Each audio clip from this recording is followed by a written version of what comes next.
how many people here are security professionals? Whoa. Okay, then that means I'm not expecting any questions, right, at the end.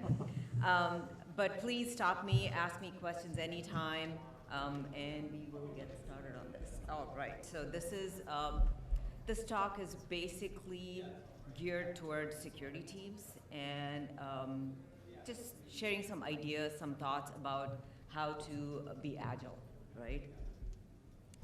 So the goal is, as you know, that security, we face threats every time, right? Every day, sometimes many times a day and things like that.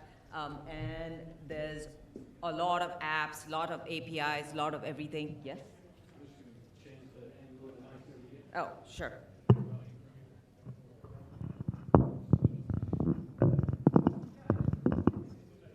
Better?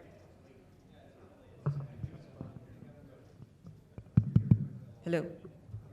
Is that better?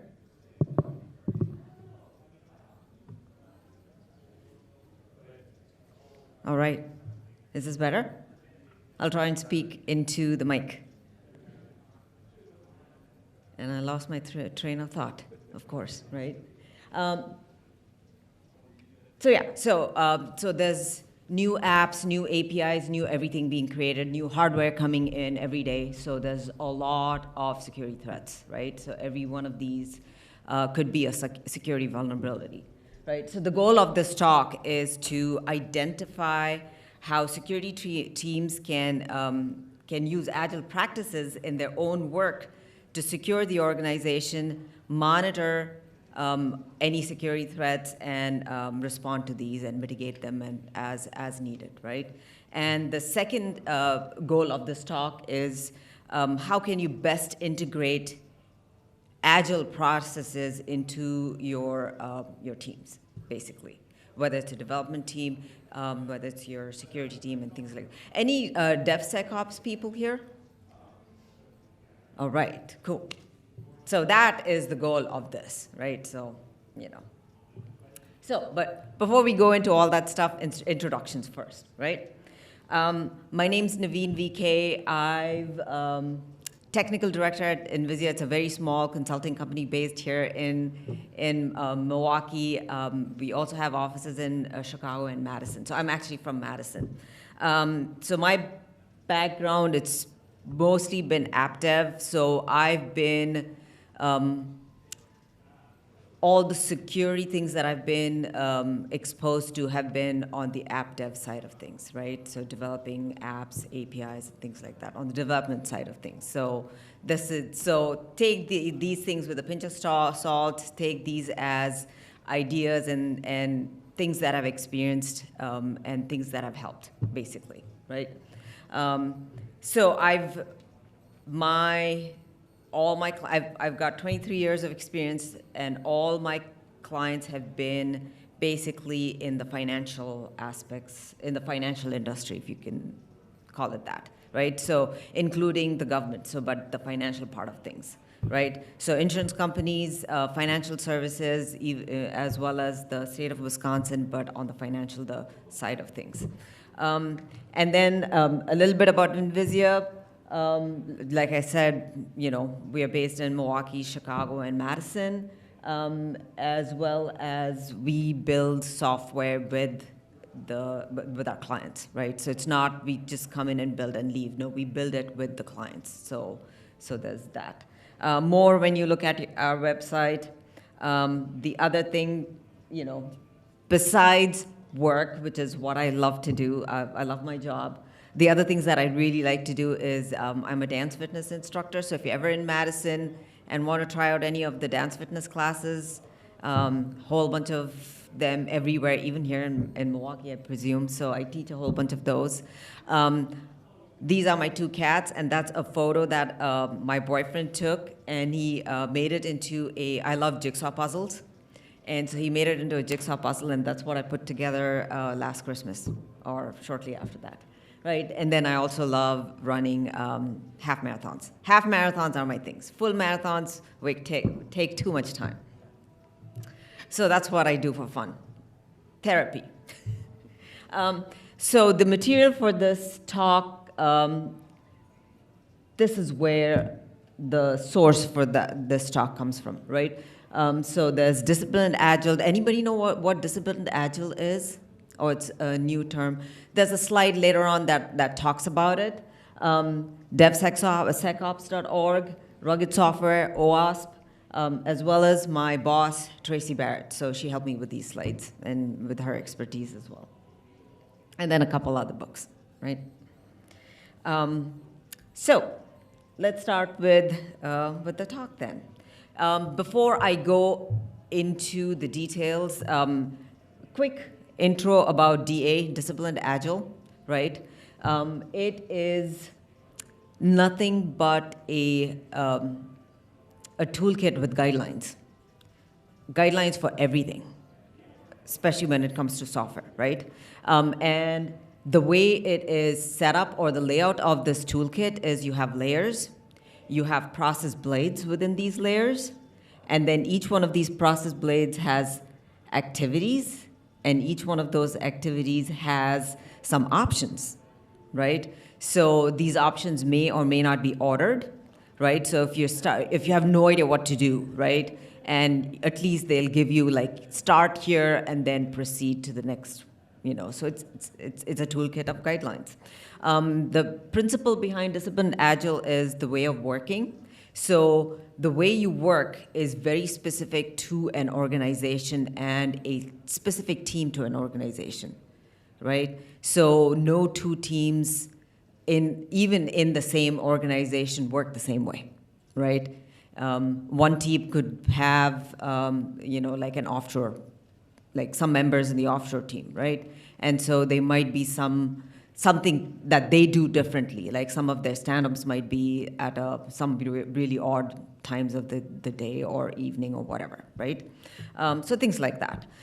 There's also disciplined agile delivery. So it's an agile approach to deliver IT solutions. And one of the basic premises or principles of disciplined agile is people come first. People come first. It's learning oriented. You're always constantly learning, right? And then it's scalable, right? So you can scale it. So take a peek at it. If you've never looked at it, it's just search for disciplined agile, and you can get to that. They have a DA browser. If there's time, I have a couple screenshots of that. But the DA model, this is the DA model of the enterprise, right? And a major principle and benefit of disciplined agile is to be enterprise aware. So you have to be aware of everything, right? And if you notice where security is, it's down there. It's one of the foundations. It's not just a foundation, but it's also as close to delivery as possible, right? So it's part of that DevOps layer, and it's just about as close to delivery as you can get, right? And those blades, those are so that's a layer, DevOps layer, and those are the different blades.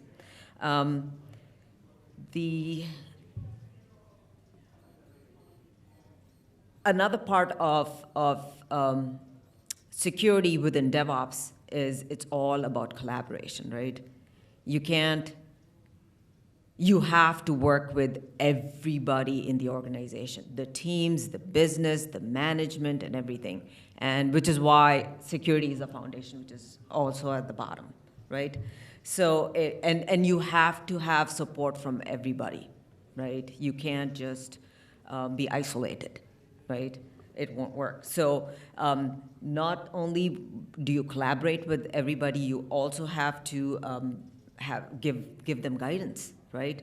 The guidance that maybe the IT staff need is totally different from what guidance that does management need, right? The guidance may also include tools and other things that you use in your jobs. And then, like your app dev people might need a different kind of guidance versus your DevOps people, versus your database people and things like that. So you have to be aware of everything. That's pretty much what this slide says. So a big part of Agile team is, the teams are Agile, so there's no roles, right? Anybody can do anything, right? A developer can be a tester can be a developer. That's the whole mindset, but that's not really true in real life, right? Especially in big organizations. We do have roles, right? So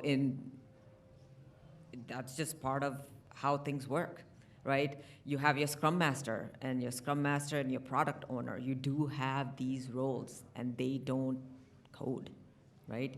Your testers and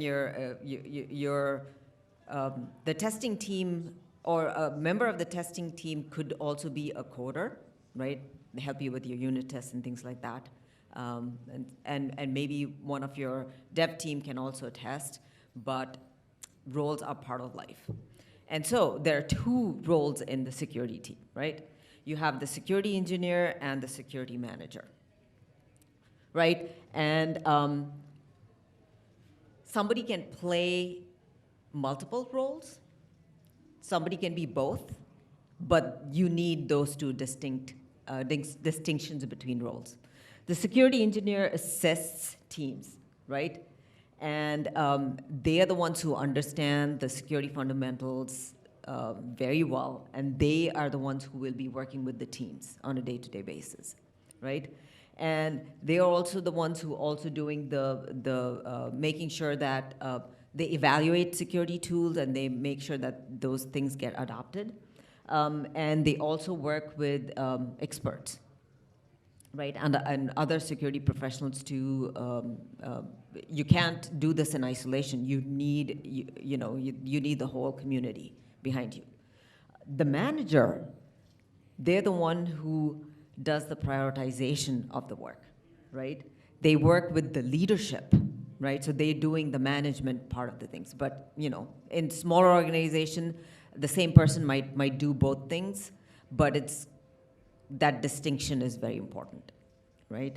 And they work with also external experts as well, so you can't do this in isolation. Be very aware of the words that were used in that previous slide, right? So we talked about collaboration, right? So you're working with everybody. Collaboration is part of DevOps. Assisting, you're working with everybody. Assisting teams to understand security needs, what it is that they're trying to do, and what pitfalls that you can foresee, right? Work with external expert. Lead team and prioritize their work, right? So it's all about, and works with the executive leadership. So it's all about, it's not in isolation. You're working with everybody else. Agility is a mindset first and a process second.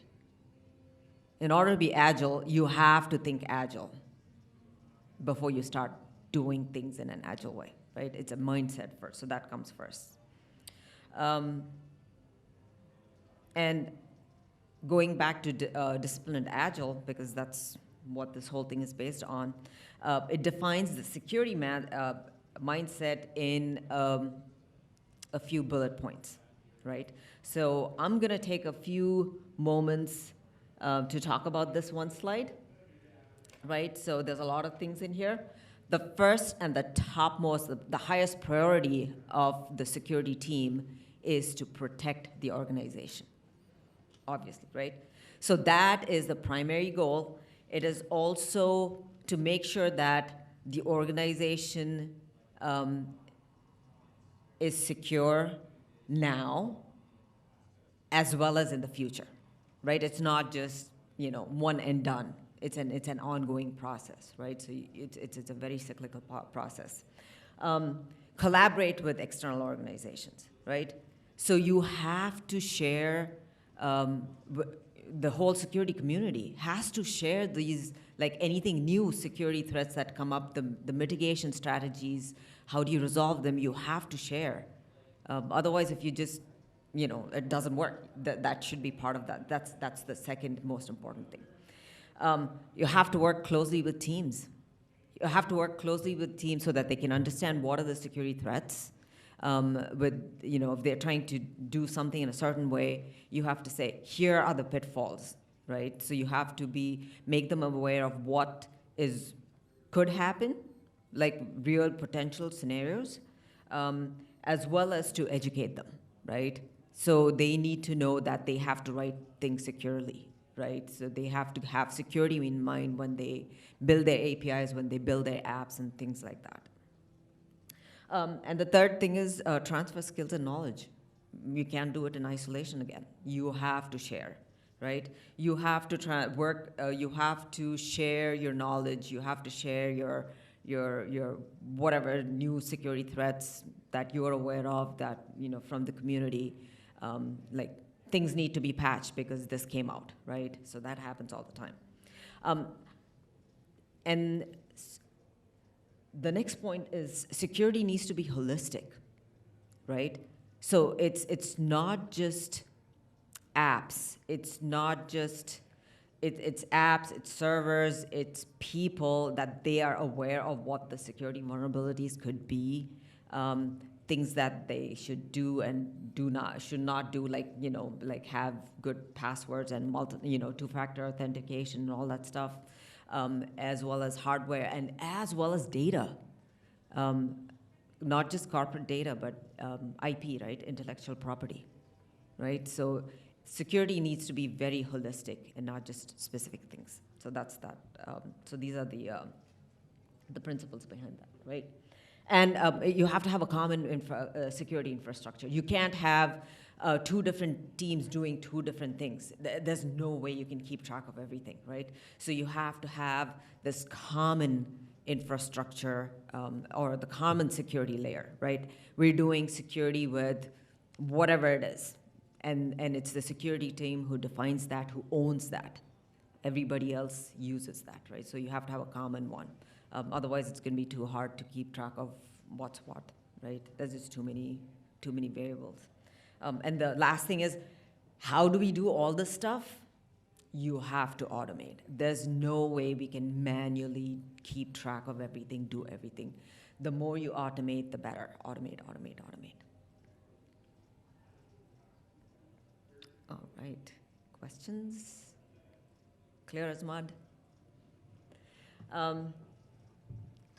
So that was the mindset. So you start with the mindset. You start with the mindset first, but then you have to have processes behind it, right? You have to think in an agile way, and then you can implement those processes. So processes matter too. So the goals for your processes, yeah? First is you have to organize all the needs, right, of your organization, of all the different teams. If there's like 15 teams need 15 different things, how do you keep track of those things, right? You have to organize all these requests and needs from all these, all the needs from your organization. The hardware, things have to be patched, your code needs to be scanned and things like that. Once you have all these requests, you have to prioritize them, right? What is the highest priority? Like, here's the latest vulnerability that could really impact us. That gets fixed first, right? So we have to reprioritize everything. Plus, you have to provide transparency and knowledge sharing. You have to be transparent about, here are all the requests that my team is handling, right? And this is the order of the things that it'll get done, right? And you have to be transparent to the team as well as to the entire organization. And the way to do all this, one way, right? Use a Kanban board. Anybody know about Kanban here? Has everybody used it? Okay, a lot of people have used it. So the whole thing about Kanban is You have all your requests, they're up on a board. It could be a physical board, it could be a virtual board, right? And then you have, what's your work in process, your WIP is your work in progress. You have your WIP limits, right? Based on my team has 5 people, one person's on vacation for the next 2 weeks. That means I have 4 people, and that means I can only have 4 things in progress. Everything else, and then you have this expedite, right? If something comes in and that is the highest priority, you drop everything. Something gets dropped from that work in progress, right? Something gets moved back or put on hold. So looks like you guys are pretty comfortable with Kanban boards, so that's a good way to organize things. Plus, the priorities. And then the next thing is working with Agile teams. So this is actually from devsecops.org. This is the industry staffing statistics.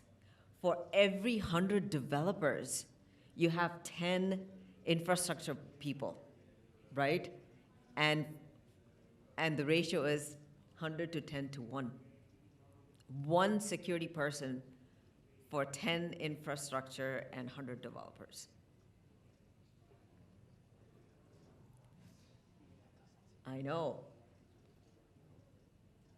So the only way we can do all this stuff is using automation. There's no way we can do it all on our own, right?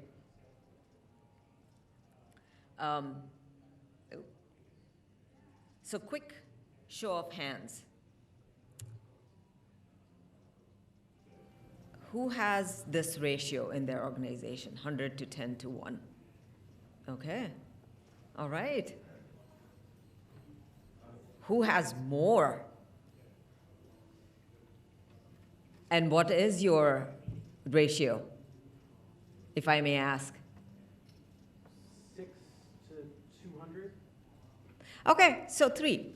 Yeah. So instead of for every 100 developers, 1, it's 3. Okay. So 3 times better. Who has less? Which is what I've seen mostly in my career, right? For about like 500 people, you may have 2 security professionals. That is way skewed, right? Or maybe 1.5 because one person's doing something else. Yes? I mean, I have a question. Yeah. So is that a good thing? Is that like a yardstick, like saying 1 to 10? Or is that No, that is what they found. It's not the ideal state, but that is what they've generally found, right? That it's 1 security person to every 100 developers, right? That's not the ideal state. You need more people. Yeah, and depending on the complexity of your apps, depending on the size of your organization, you do need more. But that's what they found, right? And most of the time, it's less. It's way less because you're trying to do 2 different things, right? And like I said, it's impossible to keep all that stuff. I mean, to do things manually, so you have to automate. Only solution is automation, automate, right? So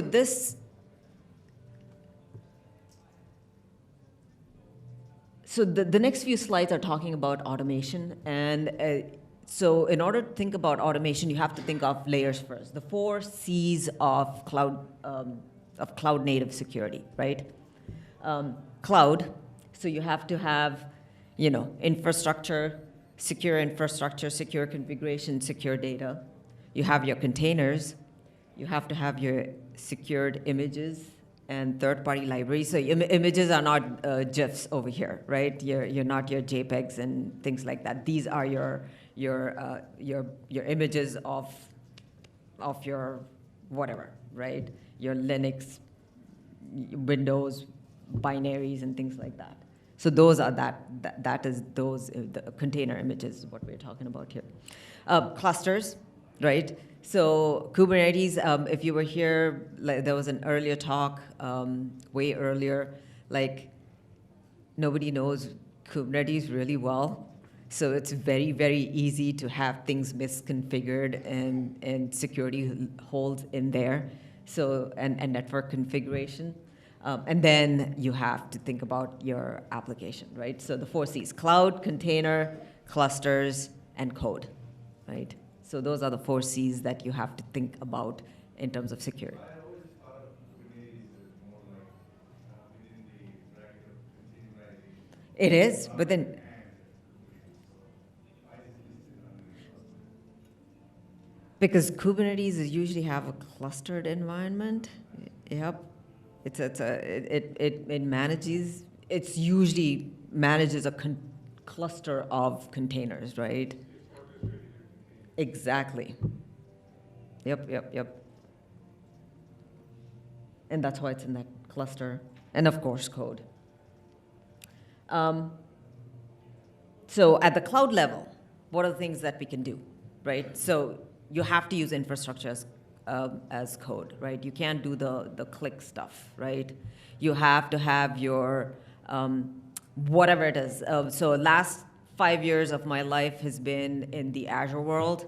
So it's all been PowerShell scripts, and ARM templates and YAML files for even to deploy infrastructure, right? That's how that's how you can make it consistent. You can make, it's there, it's in the code. So if you deploy the same thing in a different environment, it'll be exactly the same, right?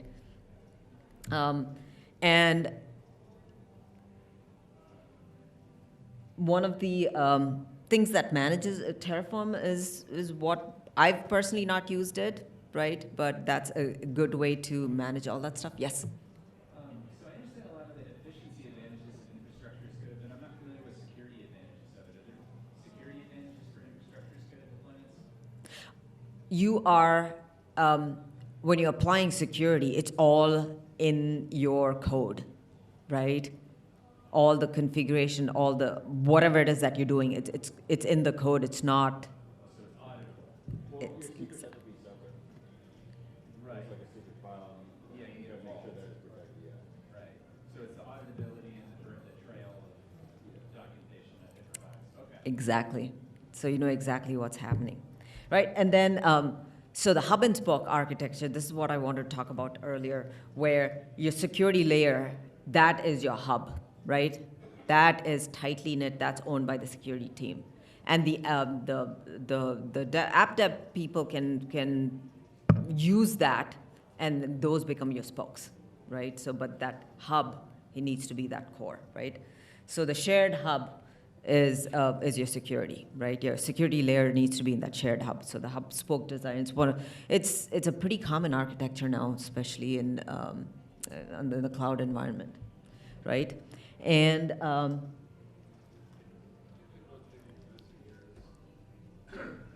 lot of security for the cloud really comes from having good policy setup so that people exactly. what have you, that they will create events or things that come up in logging that will say, hey, this isn't configured properly. Yep. Like say for Azure, depending on the cloud, will pick those kind of things up and bubble those up.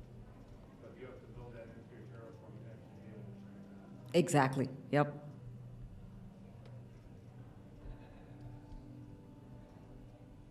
And I lost my train of thought.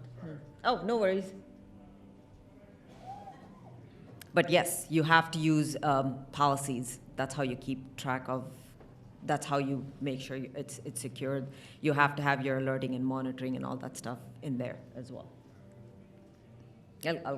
I'll come back. How many companies here use cloud? So pretty extensively. Hybrid? Yeah, where we live in a hybrid world, right? And how many companies use containers? Once you go on the cloud, containerization, right? So that's the only way you can control things. So segue into the next slide. Security and automation at the container level, right? So the advantages of containers is by default, they're secure, right? Here's this thing, nothing can get into it. You have to have your access policies defined so that, resource A can now access this, resource B can access that, but resource B cannot access resource A. So you have to have, it's secure by default, right? It's not open by default. And anytime you have to patch anything, it's a deployment, right? You have to, whatever it is, it's a whole new deployment that you have to do, right? The important considerations in here are trusted image repositories and routine image scanning, because you have to scan your images for vulnerabilities, right? If your whatever Ubuntu package or your Windows or .NET, whatever it is, needs to be patched up. It needs, it's not a one and done. These images have to be constantly updated as well. Maybe not as often as as the rest of the stuff, but it does have to be monitored and updated as well, routinely. Cluster level, once again, infrastructure as code, right? We don't create Kubernetes. Like in AKS, you can create a Kubernetes, but we don't do that. It's all infrastructure as code. Important consideration for this is encrypted communication, right? Using between different services, and using our service mesh. How many people here use service meshes in their companies? So service mesh is nothing but a layer that is for service-to-service communication, right? Istio is an example for that.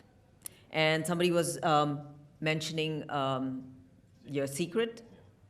You need vaults. You can't have them in clear text anywhere, right? So it's there in the vault. I don't even know what it is, right?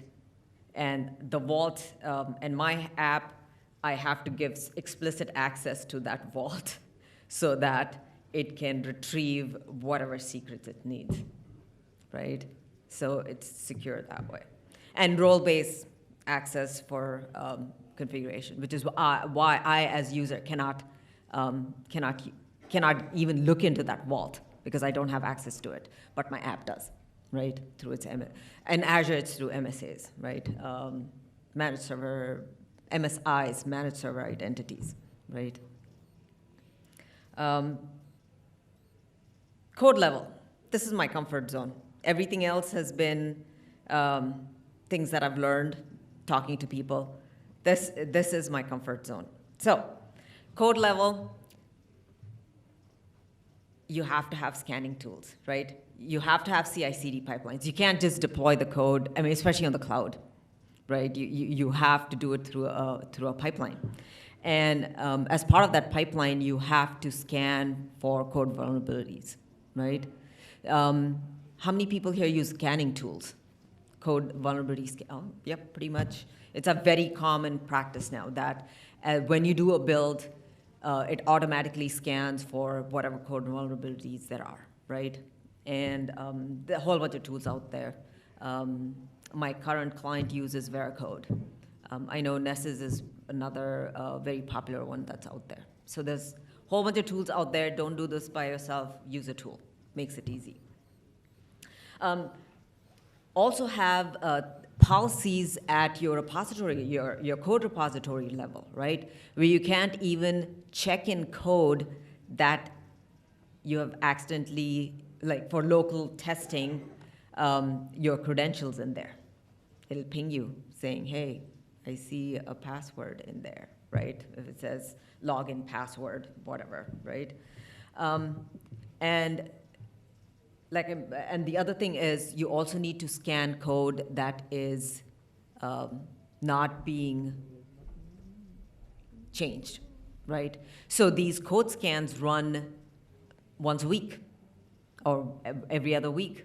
And then they spit out reports to say, here are all the code vulnerabilities that we found because something new came up in a package that hasn't been touched in like 5 months, right?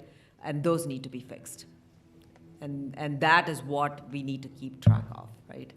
And actually, as my team, we actually automatically get emails if any of my code fails one of these scans, right? Because we're making so many apps, so many different APIs. Who know? I can't keep track of everything. We just get emails, and we have a dashboard, right? A dashboard where I can go and look at all the apps. And it's by team, so I can look at all the apps that my team manages, and then I can see everything. So that's a good way to do that. In order to do all that stuff, the security team needs to understand how software is written at your organization, right? You need to understand the whole SDLC, software development lifecycle, right?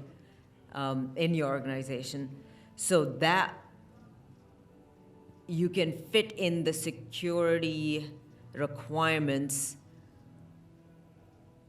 where it's easily fits into that flow, right? So we don't want to be hurdles, we want to be part of that flow. So as part of that build, injecting your code scan right there, right?